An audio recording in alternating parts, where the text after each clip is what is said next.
Hi, this is Ryan Austin, and this is my recording for the final exam, today, March 8th in 2020. So what I'd like to do is just go through what I've done for the final, and I'm going to start with part one, and I'm going to show you my paper as I go through the demonstration too, just so that you can see. So part one was about family relationships, and so I'm going to come over here and now show you what I've done for part one. So I have my family information here, and I've loaded it into Tableau. Tableau is actually one of my favorite visualization tools, so that's what I've decided to use.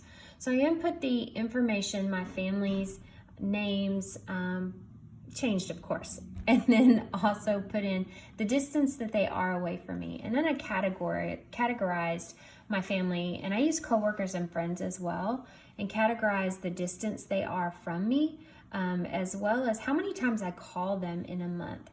And the first thing that I used was a heat map, because I was curious to see how far apart they are geographically and just what that looks like on the map. So you can see that my coworkers and my family are concentrated to the south and southeast, well, and upper east as well. And so the second thing that I did was I did a bubble graph to also show the categories of my family relationships relative to the strength of the relationships. So in this, I use different colors to show the coworker, my family, and my friends. And then the average strength scale, I actually rated that on a 1 to 5. And I really just did that based on a feeling of how strong those relationships are. The lowest relationship number I had was a 1, and the highest relationship number I had was a 5. The next thing that I did was I did a bar graph just to kind of show, I just like the different feel of this graph, so I used this one, and it's the average distance in miles of my family relationships, or the relationships that I use for this video. So the average distance apart is anywhere from 0 to 1,139 miles. And I used colors to help signify the average strength. So the size of the box relates to the distance, and the color of the box relates to the strength. All right, that's part one of our assignment. Now I'll show you part two of the assignment. In part two, I used FBI codes, and again, I used Tableau because that's my favorite tool to use. So first, I just simply used a basic chart so that I could understand what the FBI codes are, everything from 01A to 26. I just wanted to understand better what tied together. So this was the first part of my analysis. In the second page of my analysis, I chose to use a bar graph so that I could better understand the amount of crime per code.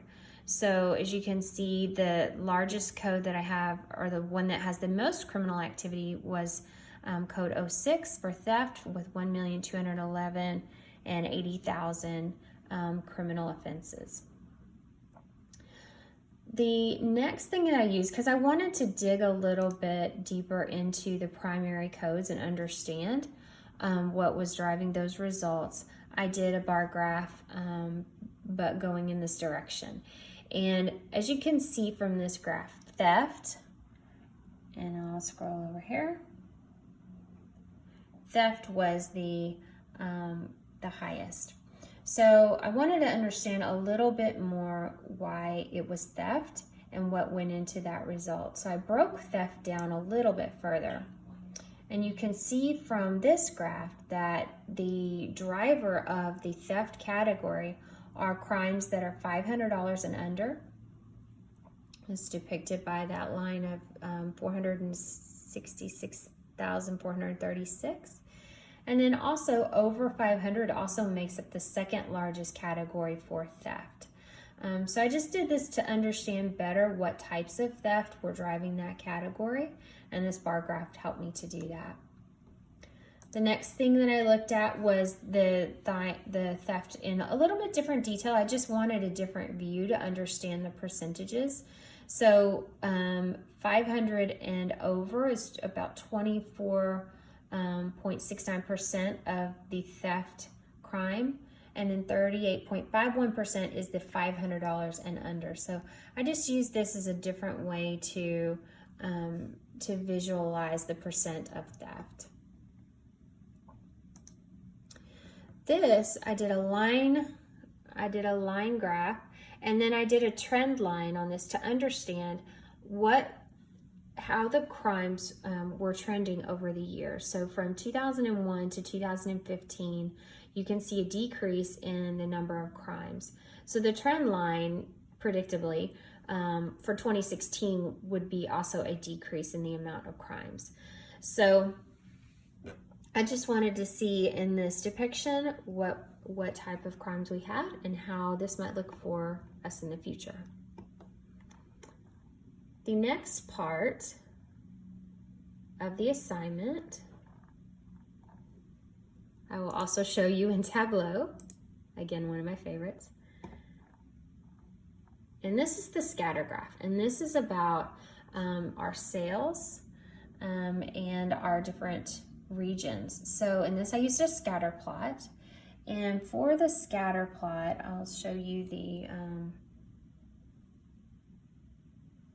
there you go. All right, in the scatter plot the colors represent the different regions and the shapes represent the different categories. So with this scatter plot I was able to begin to see patterns of the sales and profitability for each region. And while this was a really good visualization, I want to switch to the second one because this one to me shows better why we would use this type of a scatter plot. So this shows the regions again. Here's the legend. So the blue is the consumer, the orange is corporate, and the red is home office. And again, the shapes represent furniture, office supplies, and technology. So here, scatter plots we use because they can help us organize data and we can see patterns in them. So you can see based on the colors that the red is aligned more to the left, so lower in profitability and in sales. The yellow, which is the corporate, is more aligned in the middle. And the far right is the consumer, the blue. And it shows that the consumer drives the profitability and sales for the company, followed by the corporate sales portion and then the home office portion. So I really liked this graph to just show how the sales and profitability are for this company. So if I did have to speak to the SVP, they would understand. I like this one better than this graph. This one, scatter plot, it does the same thing. There's not as many data points, so the pattern is a little bit more difficult to see or to visualize, but you do see that the East region and the West regions are the most profitable. Their colors are in the high right quadrant of the graph and show that that these are doing very, very well. So these are the types of graphs that I would use for the SVP. The last portion of the exam was about visualization and storytelling. So I'll show just a couple of the graphics that I used. The first one is 100,000 stars. And so the story is you're seeing the actual density and location of over 100,000 stars in this view. So the point was to help to explain why the storytelling is important and what it does for us. So this is just a very quick, simple visualization that tells a really strong and powerful story. So I'm going to scroll just a little bit so that you can see the next one. Again, this is just another visualization that tells the story. So this quickly, the title quickly grabs your attention and says, hey, how do Seattle residents determine housing? And then down below, the graphics and the text relate to the visual and complement it. They don't make it more confusing or frustrating for the reader. It actually explains what the reader is viewing and gives just an overall picture of how Seattle residents choose to live and where they choose to live. The next portion of the project was about the best practices. So I used a couple of visuals in this just to explain the best practice of choosing the storyboard type. So this type of storyboard is an executive dashboard that high-level VPs, like the SVP of our sales example, might use to understand high-level information about their operation. The next type of dashboard is the operational dashboard. I chose this graphic just to show what an operational may look like. And then the last type of visual that I chose was just a bar graph, an ordinal bar graph. Then this was just to show that the visualization can be very simple.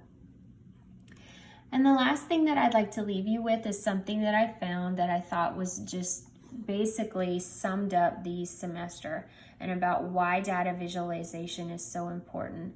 And this graphic is about how humans love good visuals. It gives some statistical information about why we love visuals, but I thought that this was a nice complement to the end of the semester. Again, this is Ryane Austin, and I thank you for listening and have a wonderful semester. Thank you. Bye.